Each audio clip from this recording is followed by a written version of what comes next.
Hi, everyone, and thank you for joining us for today's webinar from ATA Engineering, where we'll take a closer look at best practices for modeling bolted joints and fasteners in Femap and Simcenter Nastran.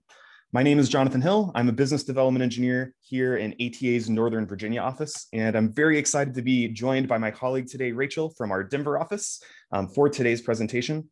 I do have a very quick intro to ATA before we get started, and so let's kick it off. ATA Engineering is well known for providing high-value engineering services. We have expertise in design, analysis, and test, and we're really passionate about helping our customers overcome their multidisciplinary product design challenges across a wide range of industries, just some of which are shown here. Now, in addition to that, we're able to leverage our experience and expertise through our role as a Siemens partner and value-added reseller. In that capacity, you can come to us for training, free resources, and hotline support for a wide variety of products. Those include Femap and Simcenter Nastran, which we'll be discussing in greater detail today, but a bunch of other great tools as well, including Simcenter 3D NNX, Star CCM+, HEEDS, AIMSIM, and more. We have a technical support hotline that is staffed by our experienced engineers just like Rachel, and that hotline is available from the beginning of the day on the East Coast until the end of the day on the West Coast. We also develop the official Simcenter Nastran training materials for Siemens and are also their preferred provider of Nastran training in North America. And again, those instructors are our engineers like Rachel. And finally, we've been recognized by Siemens as a smart expert partner with validated expertise in Femap, Star CCM+, and Simcenter 3D. My final plug before I let you go is to invite everyone to check out our software website after today's presentation for a bunch of really great content. We have product information. You can access our support hotline through the web.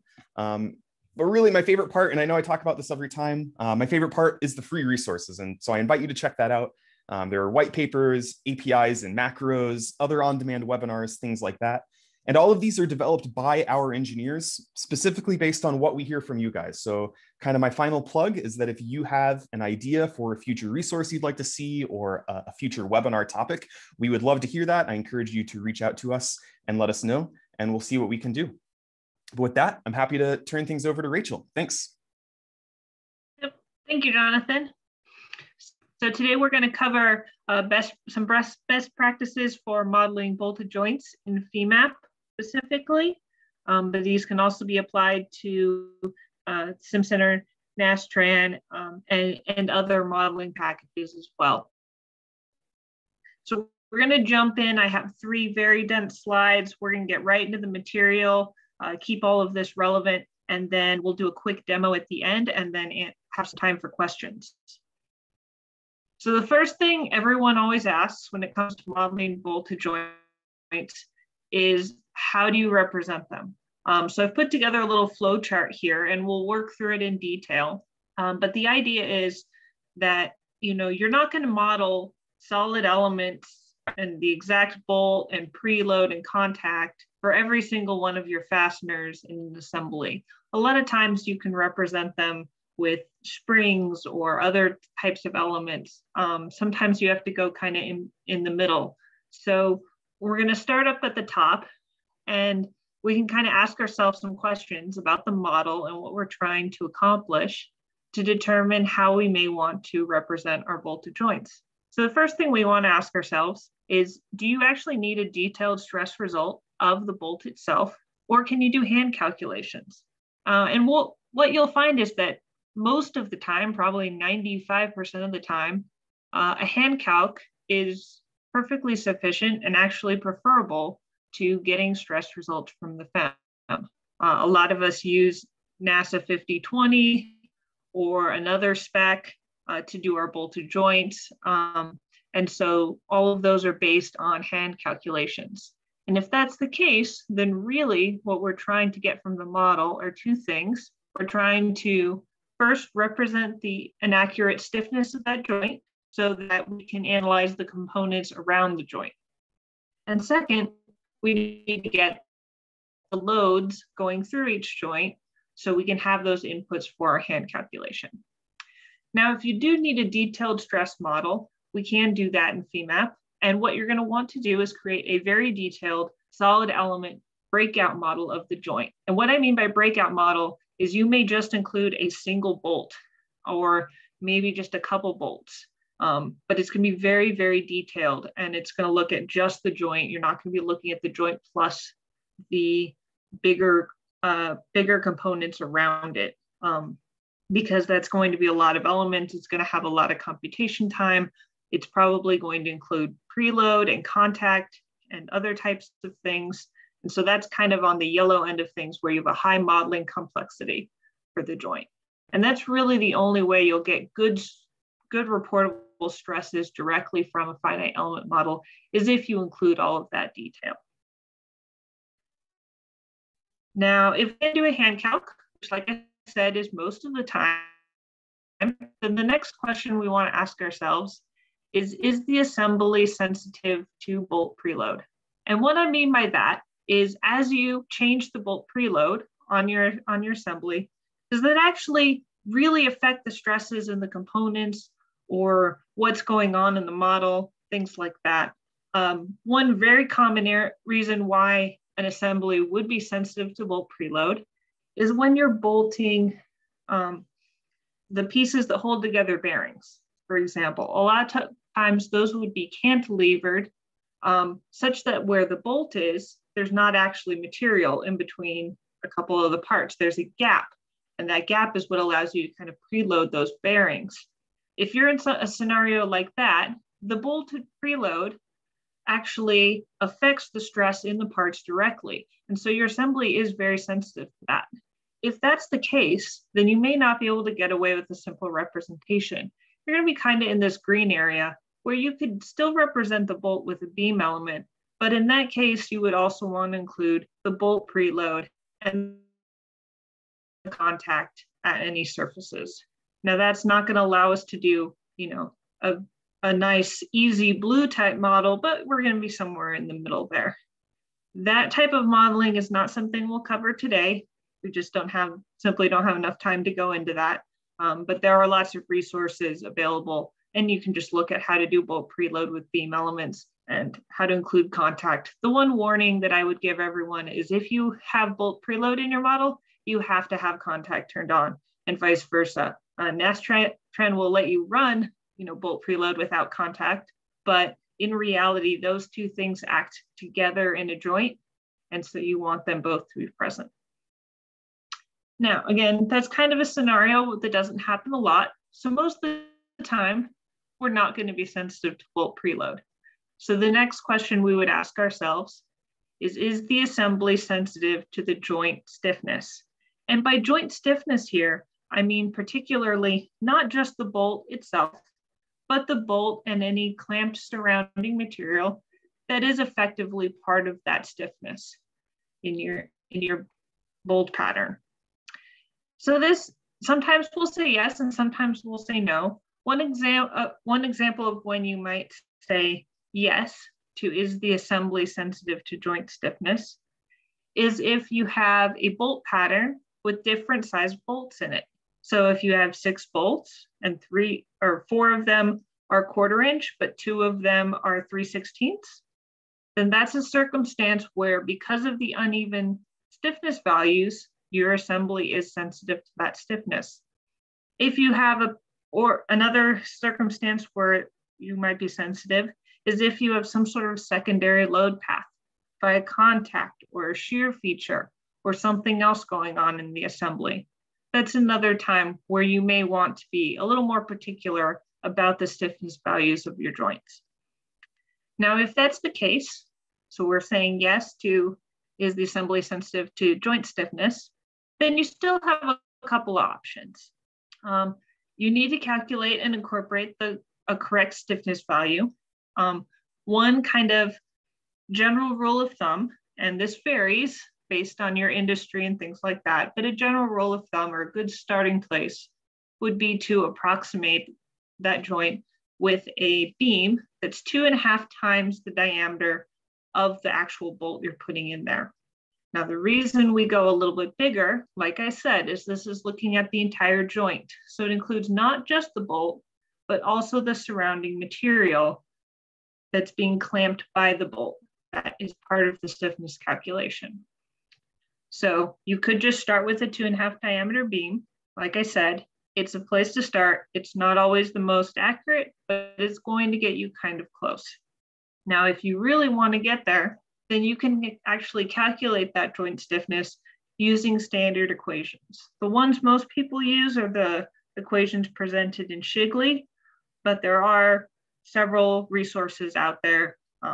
You can Google them and find them, maybe specific joint stiffness equations that it likes to use. So that's something that you can research and look up. If that's the case, then you would use those equations to calculate what the stiffness values in each direction are. And then you would plug those into the model using a C-bush element. So that's just a spring. You can plug in your calculated stiffness values and you're good to go. The other reason you might want to use a spring is if we were up here at this question and we're not sensitive to joint stiffness. So if we aren't sensitive, then we kind of can go the easy route. We want to make sure that our stiffnesses are evenly distributed, but if we're a little bit over stiff or a little bit under stiff, it doesn't really matter, because remember back to when we started the flow chart, our reasons for doing this are, one, to get an accurate picture of the loads going through. If this is our only load path from one component to the next, and we have the bolt pattern in there, it doesn't really matter if the stiffness is totally accurate. The same amount of load has through that path. So we'll still get accurate results. And then the other reason was, again, to capture the stiffness well enough to get good stress results for the components around the joint. If we only have one load path, the same amount of loads going through, the stiffnesses we pick can have a slight effect on things like modes, but overall, if you're in the right order of magnitude, you're going to be pretty close. So if that's the case, a lot of times we pick the easy route and we just represent represent bolts with C bushes and just give them relatively stiff spring constants. Now, what does stiff mean? Mostly it depends on the unit system you're using in the model. So if you're in millimeters, meters, inches, pounds, newtons, that type of thing. But generally, this is going to be something on the order of 1E7, 1E8. But again, your industry, your units, your model will kind of dictate what would be considered, pretty stiff. And that's something you can also check. So if you're running modes, for example, you can pick some values for stiffness, run the modes, increase your stiffness values by order of magnitude, run the modes again, and see how it changes. And if you're not getting a lot of variation, you're kind of stiff enough that you're getting a good representation there. Now, the one thing you'll want to also keep in mind is if you're at the beginning of a design cycle, and there might be a lot of design changes, a lot of model variations, maybe you're not sure what your bolt sizes are going to be, your best option at that point is to go with a C-bush. And the reason for that is because they're very easy to change. We can throw in some relatively stiff constants at first, and then check some sensitivities and go from there as we solidify that design. And you can always go back in, calculate the actual stiffnesses for those C bushes later on, and update your models very easily. So again, this flowchart kind of gives you a starting place about what questions you might want to be asking. I'm sure there's more questions that kind of drive you one way or the other. On the next slides, we'll see that we start with kind of a simple idea, but there are a lot of variations, a lot of options for modeling bolted joints. And so you might have additional considerations and things you want to bring in, but this will give you a good starting point and try to get you to a good place. All right, so the next question, we've decided whether or not we're going to be using beams or springs. I'm going to kind of ignore the special cases with preload or solid elements for now. So we're looking at beams, we're looking at springs. The next thing we need to figure out is how do you actually connect that to your model? So there's one piece of terminology we need to establish first, and that's joint diameter, or DJ is usually how you see it written. Joint diameter is typically either twice the radial distance to the closest edge. So basically, if the edge of your part is very close, you would go out to where the edge of the part is and draw a circle around your hole. And that's kind of the effective area of the joint. If you have holes in a pattern and your closest distance is the distance between holes, then your joint diameter is the distance between the holes. So that's pretty easy. One little caveat there, we'll talk about how to do the spiders. You may want to go a little bit smaller on your mesh so that your spiders don't overlap. But again, that's just a little bit of a tweak in the FEM itself. Your joint diameter that you'd write down is the distance between the holes. The third thing is if you kind of are in the middle of your part, you don't have a close edge, you don't have any close holes, your joint diameter would be established by something like the 30-degree cone through the plate thickness off of the bolt head. So if you look in the picture in the top right, I've kind of tried to draw this out where you have the head of the bolt, and then you might have some sort of washer in here, but we're coming from the outer diameter of the head through the washer, through any material, all the way out to the surface between the components. And the diameter that you get out here is what could be used as the joint diameter. So if you think about our preload, you're preloading this bolt, and you can kind of see that this would likely be the area of influence roughly of the clamp down of the preload. So you would figure out those three distances, and the smallest value is what you would typically use for your joint diameter. Now that's a good starting place for trying to determine how many nodes to select or where to select them, as far as how far to go out around your bolt. Some people use this, some people will just do a rough estimate again of 2 or 2.5 times the diameter, things like that. But these are some numbers that you can start with. You can calculate out the joint diameter, calculate out what 2 times the diameter is, kind of look at those and make a call based on your components and your parts. Now, the next thing we will need to ask ourselves is, okay, so we know kind of our diameter or area of influence. Now, which nodes there do we want to grab? And the way I like to think about this is to think about, in the real world, when you're bolting these parts together, what surfaces are actually coming into play? So if you look at the picture kind of in the middle on the left, we have a bolt that's going through for the first part and then going into an insert in the bottom part. So the surfaces of the components that are coming into play are the top and bottom of the gray part, but not the shaft walls, because the shaft walls, this is, likely a loose fit hole. They're not actually in contact with the bolt. They're not really doing anything. So when we create the spider for the gray component, we're going to grab all the nodes on the top and bottom surfaces that are within that joint diameter. And that will create a spider. And then we'll just put the center of the node, center of that, at either the center of the part or at the interface, depending on whether or not we have a beam where you'd want it at the center of the part, or a spring where you put that spring right there at the interface. Now, on the other side, we have an insert. And so the surfaces of that part that are coming into play are, again, the contact surface between the parts. But this time, we're also grabbing the interior walls of the shaft where the threads would be for that bolt.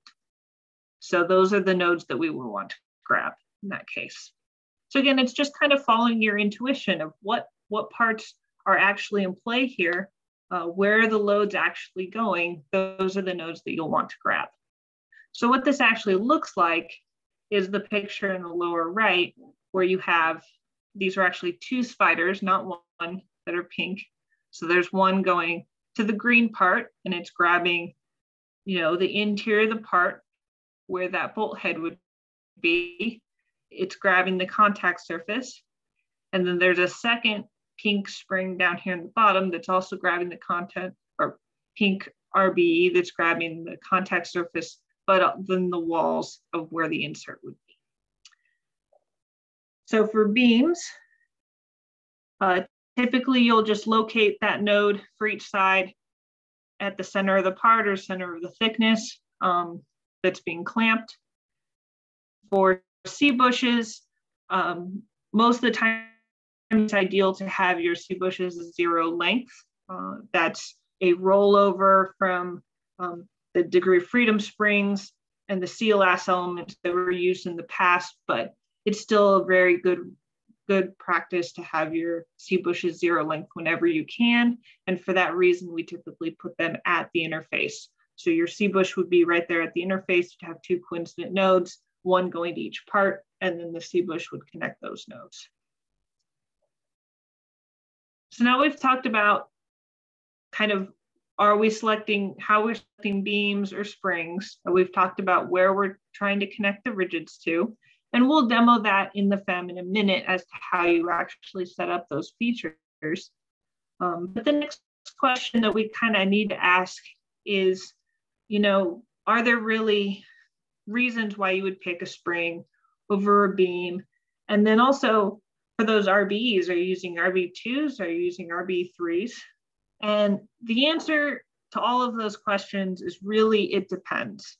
But we're going to start talking about some of the things we might want to start thinking about. Now you see a lot of yellow on here, you see a lot of exclamation points because there's a lot of variations depending on your industry, the type of joint, the materials you're clamping, the preloads you're using, all sorts of things come into play here. And really, experience is the best teacher. So if your company, your customer, your reviewer, your mentor, anyone that's been around a long time, if they have a preferred methodology that they've been using and that works and that they've seen stuff built with, I would start there, whatever that is, because they've been around, they've seen this technique work, that's why they do it, and they've got the experience. So, that's the biggest warning is, if you have someone that has that, use it, take advantage of it, use that as your starting point. And then if you need to vary from there to get accurate modeling for a specific scenario, you can, but at least it gives you a good starting point. I have this little table here at the bottom to give you an idea of what's going on, of kind of what all your options are as far as beams, C-bush, RBE elements, and then stiff beams. And what I mean by stiff beams here is that instead of an RBE, you have a whole bunch of beams that connect the points that an RBE would connect to, but they're made with beam elements, and the property card for those beam elements is artificially stiffened, either by making the beam a large diameter or have a higher modulus of elasticity. The reason that you might want to use stiff beams instead of an RBE is typically if you're using thermal models. So for thermal models, anytime you're doing an analysis with temperature, the stiff beams just tend to react better. So you have less problems with them, you have less residual forces. They're very predictable as to how they expand, things like that. RBEs can be a little bit of a pain in the neck when it comes to thermal models. You have to do a lot of testing and verification to make sure that they're working properly. So stiff beams really are the best choice for a model, especially when you're looking at things around fasteners. Instead of trying to mess with them or to make sure that your behavior is correct, it's a lot of times it's easiest just to throw those in. And there's a API in the custom tools that ships with Femap that will convert a rigid to beams for you. So it's very easy to do. So you just create your normal rigid, convert it to stiff beams, and you're good to go for thermal. So that's what I'm talking about in this third line. So they would act pretty much like an RBE too, which is why this is all the same. Now, when I'm picking the beam, the C-bush, the RBE style, a good rule of thumb or a good starting point is to mix something overly soft with something overly stiff, kind of try to balance out the system. Because if you recall your finite element theory, An RB3 has no stiffness, so it would be very, very soft. So if you're using RB3s, you probably want to use a stiffer beam or a stiffer C-bush to kind of compensate for that. Whereas an RB2 is completely stiff. And because that's stiff, you might want to use a slightly softer representation of your beam or your C-bush to compensate for that.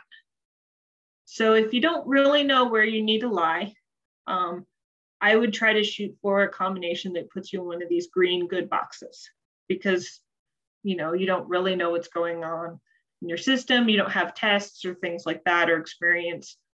That's at least going to get you to a good starting point. Now, as we go across the top here, I use a couple little shorthands. So when I say K stiff, that means it's a C-bush with all the stiffness values as that high value that we talked about, 1E8, for example. So that would be a stiff C-bush. We're talking about C-bush with K joint. That means we've calculated out the stiffness for the entire joint. So the bolt itself plus material. And then way on the other side, if we had just used a C-bush with just the stiffness of the bolt itself, then that's going to be on the soft end of things. Similarly, a beam with the same diameter as the bolt would also be very much on the soft end of things. Now, being extra soft or extra stiff is not a bad thing necessarily. Depending on your circumstances, that's actually how your joint might react in the real world.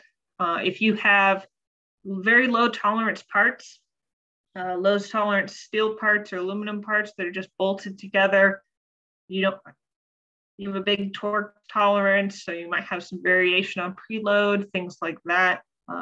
Through testing and experience, I've actually seen that tends to act far more like something in one of these soft boxes.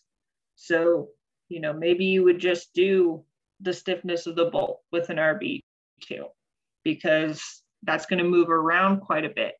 Whereas if you have a very nice high tolerance aerospace joint with everything clamped down very accurately, good shims in there, liquid shims, something like that, you might end up more on the stiff side. So, it just really, like I said, it depends on your joint, depends on your industry. So this is where getting that experience comes into play, and listening to the people that have done this before, and really using your engineering judgment and thinking about it. But definitely start with something on the green side. So that's what I've got for slides. We've talked about some just general practices, some rules of thumb. I hope that flow chart answers a lot of the questions. Those are the ones that I typically get from people about where to start, how to start thinking about these things. So let's jump into Femap and do a quick demo. So we're going to look at a couple of brackets. We'll put some spiders in, and then we'll create some beams just to see what that looks like, and then we'll see where we're at. All right, so I'm in Femap. I know not all of you are regular Femap users, so I will try to go very slowly. But as I said, these techniques are pretty common. You'll be able to use them in whatever software you're used to. You just might have variations as to what types of elements are available, but most of these are pretty common. So I've got two brackets here. I've got a green bracket that's modeled with some solid tets, so we can see how that works. And then I've also got a blue bracket down here that's modeled with 2D plates. So if I turn off thickness, you can see that those were just plate elements. Now I have 4 1/4-inch bolts that will connect these brackets, and that's what I need to model. So let's start with the plates, the blue bracket. I'm going to use the geometry that's there. You'll see that whoever meshed this part gave us some nice washers. That's what we call these areas here, at 2 or 2.5 times the diameter. So we'll just use those. If you didn't have that already in your plate mesh and you wanted to add it, that is an option under your geometry editing tools. So under geometry, curve from surface, you have options to add an offset curve or a washer. That's probably what was done here. So we'll go ahead and make use of that. So we're going to create an element. So model element. And the type will be a rigid. And here's where we select if it's going to be an RB2 or an RB3. So again, the RB2 is a fully stiff element. The RB3 is flexible. It's pretty much just an averaging element. It's the easiest way to think about it. So we're going to just use RB2s. I'm going to have it create a new node for me at the center. If you'll notice, all of these meshes are nice and uniform and even. If they weren't nice and even, I would want to create that center node myself, but because I'm looking here and they are nice and even, it'll automatically create the node at the center for me, so that won't be a big deal. Now we'll select our dependent nodes. These are the ones on our little washer surfaces, so I can use the by surface method and just select my surfaces. Okay, loaded all those nodes for me. I'll hit OK again, and it's created that rigid element. So I'm going to do that 3 more times.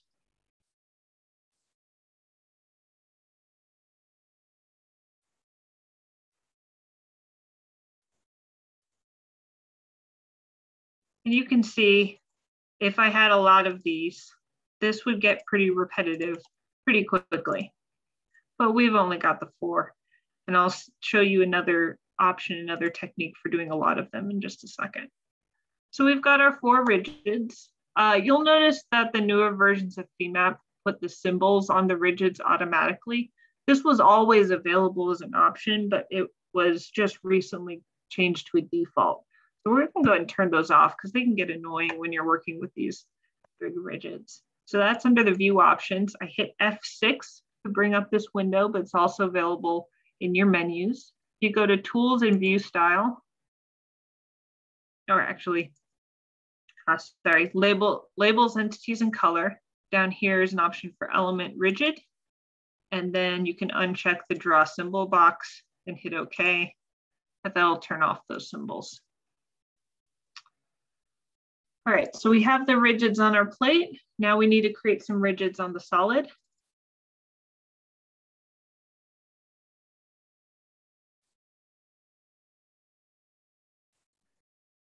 So for the solid, I'm going to create my center nodes first. And the reason I'm going to do that is because my mesh isn't necessarily symmetric around these holes, and the node may not get totally centered. So I'm going to try to do that. So I'm going to create the nodes first. So model node. I'm going to use the between method. I've just found this to be the easiest way to do that. And then I'm going to right click and do snap to point. So if I kind of draw a, say, halfway between one of the bottom nodes and the diagonal top node, that's going to give me a point right at the center there.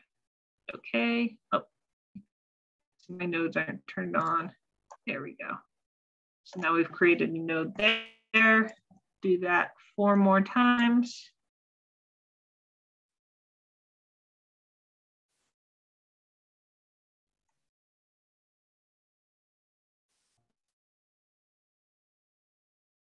All right, so now we have nodes at the center of our solid part, and we need to create the rigids. So there's a nice tool for this, Mesh Connect Rigid. So again, I went through that a little quick, I apologize. So Mesh Connect Rigid. And the first thing it asks are for those source nodes or those center nodes that I just created. So I'm just going to select those 4. Hit OK. And it's going to do a searching operation for me and find all of the nodes that meet my criteria to connect to create those rigids. I'm going to do RB2s again on this side because these are solid elements. They don't have any rotation. So it's already assumed that. So I'm going to leave the rotations unchecked. I'm going to select my own target nodes. So I'm going to say user defined. And so this is asking which nodes do you want us to search for within the distance to connect that you specify to connect our rigid to. So I'm going to say, I want nodes that are on the top and bottom surfaces. So remember we talked about with the through bolt, we're going to pretend like, for example, that the head of the bolt is on this solid part. So we want the nodes on the top and bottom surfaces. Let's see if I can grab that. There we go. Let's just make sure I got that. I can hit preview. So you can see my nodes are highlighted on the top and bottom faces of my solid, but nothing in the interior. All right, now the next piece of information I need to give it is my search distance. So this is from the source, the center, to the exterior target node. So this would be half of my joint diameter. So let's just say let's just say I'm going to be using 2 times the diameter of my bolt for my joint diameter. That might not be exactly a 30-degree cone, but it's easy to calculate for the purposes of this example. So I want my search distance to be 2 times the radius of my joint diameter. So that would be 0.25 divided by 2 because they're 1/4-inch bolts. I said I'm using twice the diameter or twice the radius as my search distance or twice the diameter as my joint diameter. Let's see. I want to make sure I uncheck this maximum target support per source because I want to grab all of the nodes, all of the target nodes in that area, not just a few of them. So that all looks good. I'll hit OK. It's giving me a preview. I already had these highlighted, but it's going to highlight my target nodes just so I can double check. I could change them right now if I wanted to, but I think that looks good, so I'll hit OK. And now it's just warning me that a whole bunch of these target nodes were outside of my search distance. Well, that's fully expected, so I don't really care. I'm going to hit no. And it's created these 4 rigids for me. So now I have rigids in the plate, and I've also have these rigids in the solid. We could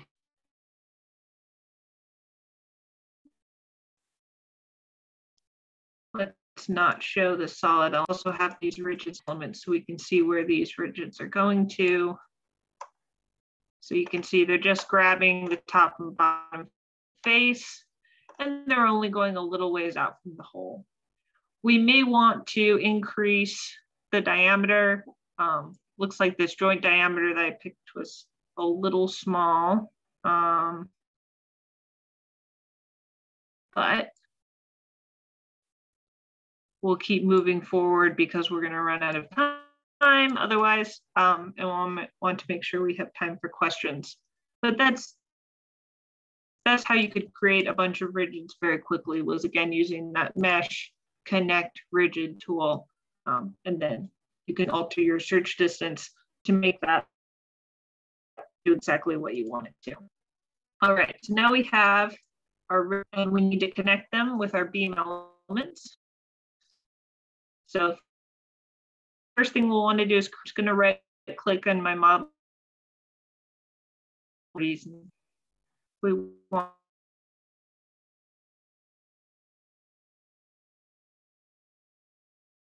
type is, and then I don't have a material in here.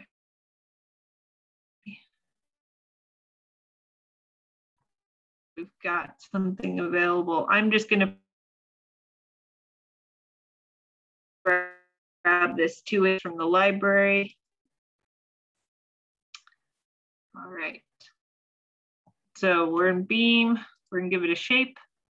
It's a circular bar with a radius of 2.5 times half of, or times our radius of our bolt.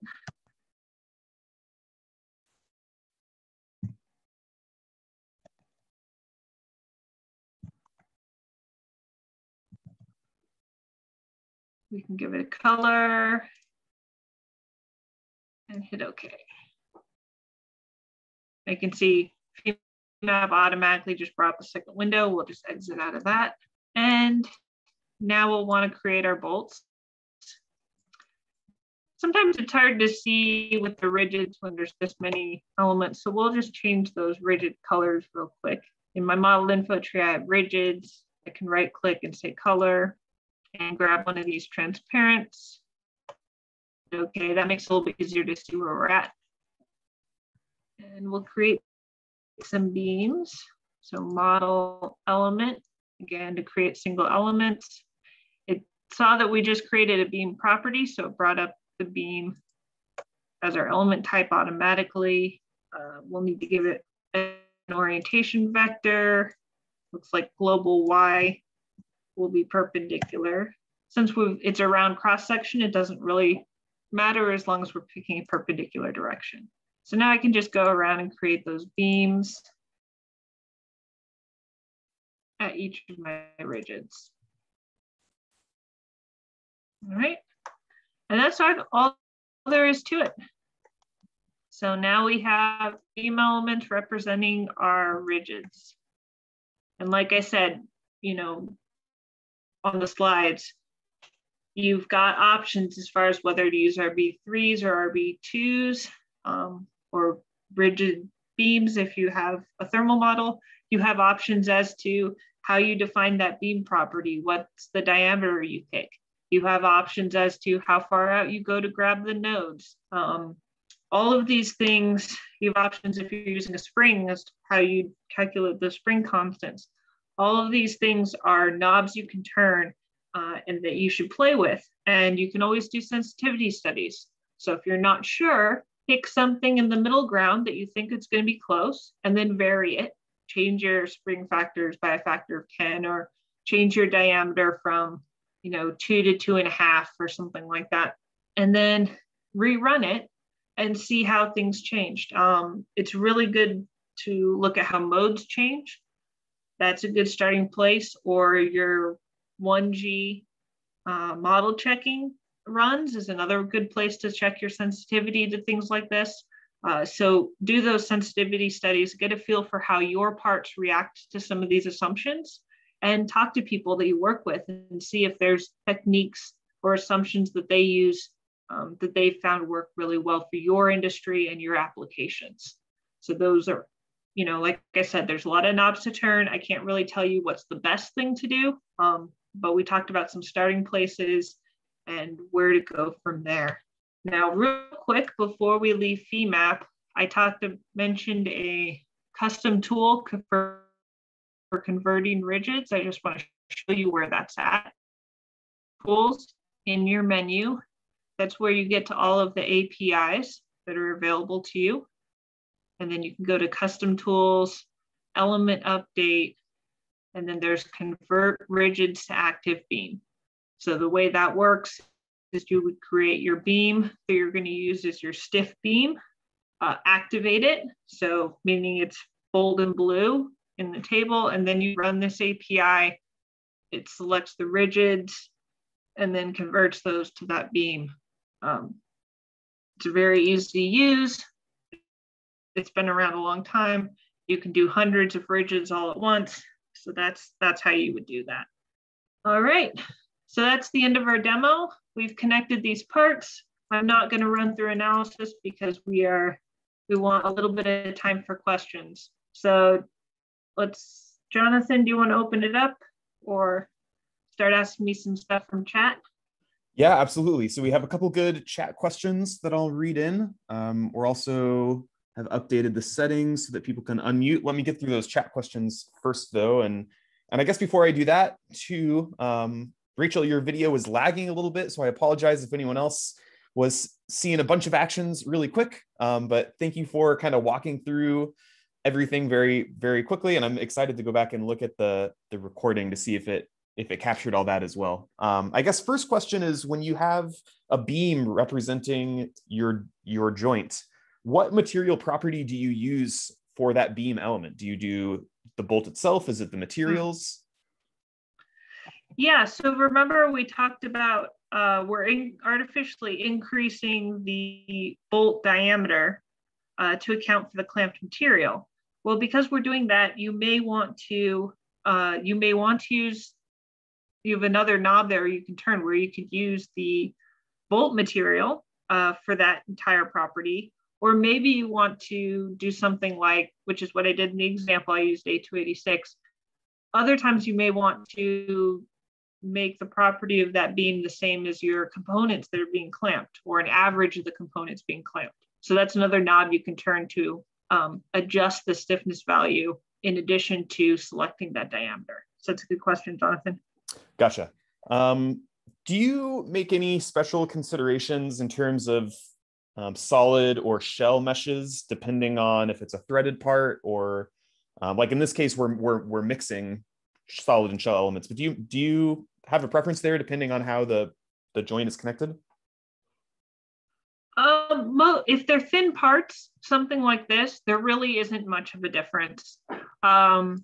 If we're grabbing the top and bottom nodes, but it's such a thin part that realistically we're ending up using through the whole thickness. If you have a very thick part though, or a component where the insert is only going maybe halfway through the thickness, or sometimes you have thick parts where components are bolted from the top and from the bottom, both into inserts, that's where the solid elements really shine, is capturing what's happening at different places through a very thick part.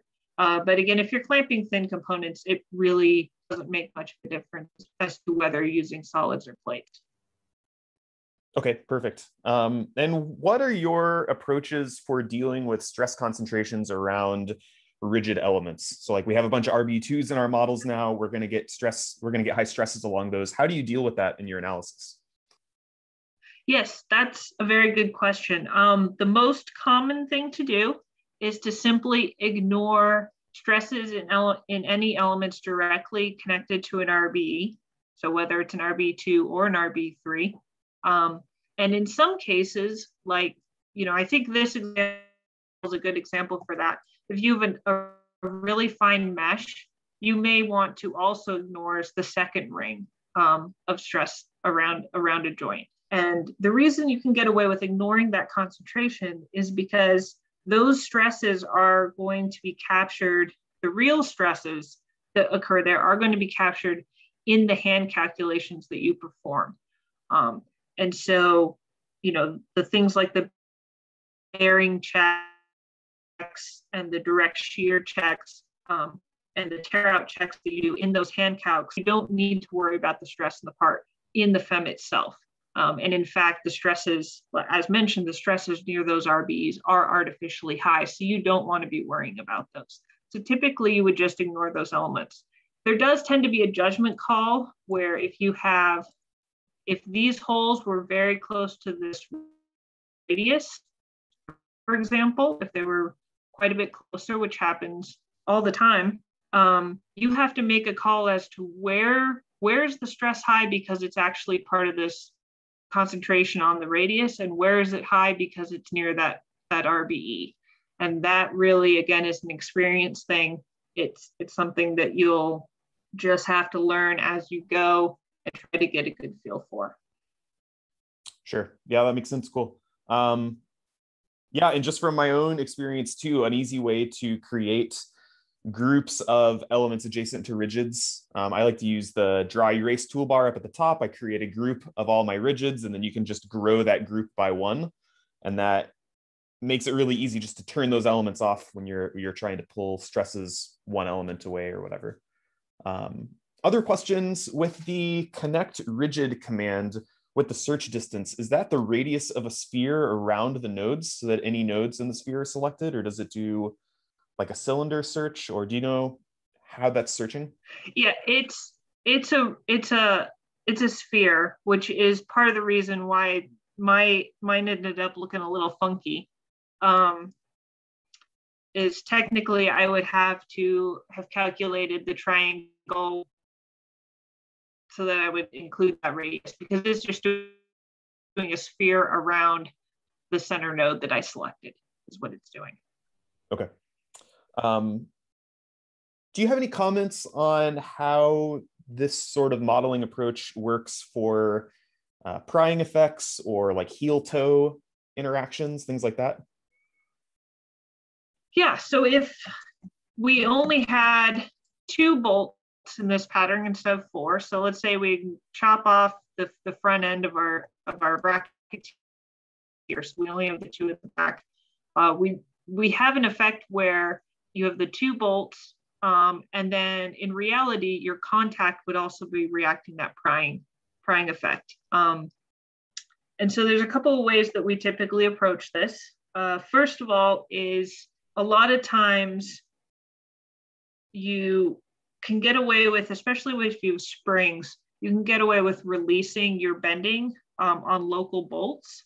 But if you have some sort of situation where you only have 2 where they're all in a line, you definitely want to make sure that you're reacting bending moment through those springs, and that you have appropriate stiffness values in there, and you're aware of any sensitivities. So if you do just, throw a high stiffness in the bending direction just to get something in there and see how it works, just make sure that your sensitivity is also correct. Another thing you can do is, if you're aware of what the motion is going to be like, you could put spring elements, say at the along the edge or at the corners, the part where you expect there to be contact. And then you can kind of track load through there as well that's reacted against the bolts. Sometimes people will take the moments, will not include that in the FEM, but then they'll take the moments from the bolt and do a hand calc to figure out what the heel toe effect would be. And so there's other calculations that you can do on the side to adjust, instead of just pulling the moment out of the FEM and plugging that moment into a hand calc, you could use the heel toe lever arm to convert that moment to an axial force, which is more realistic, and then use that axial force in your hand calc. Techniques like that are often used. So there are several ways to approach that. Okay, great. I think that's all the questions I have in the chat for now. If you have any other questions, I'd love to see those, or you can unmute yourself and ask questions as well. We just got one more in. Do you make any connections before the surfaces of the mating parts? Or between, sorry. Do you make any connections between the surfaces of the mating parts? Not typically. So that's where the contact would come into play if you were including it. And if you're including contact, you want to, again, like I said before, contact and bolt preload go together. So if you wanted to include that, you could have preloaded each of these 4 beams and added the contact surfaces between the parts. Now, typically that's not really strictly necessary for an assembly type of FEM, a simplified FEM like we're talking about here. But if you did want to, for example, get a detailed stress result of the heel toe effects, you could include the contact, include the bolt preload, and then have the contact resolve that heel toe. It's not typically done just simply because contact greatly increases the run times. It's a nonlinear type of solution. And so we try to avoid that whenever possible, just simply to speed up our work if we can get a good result without it, which most of the case, if you've got 4 bolts like this, you can get away with that. But yes, you could have included contact, but again, it's not typical for larger bolt patterns.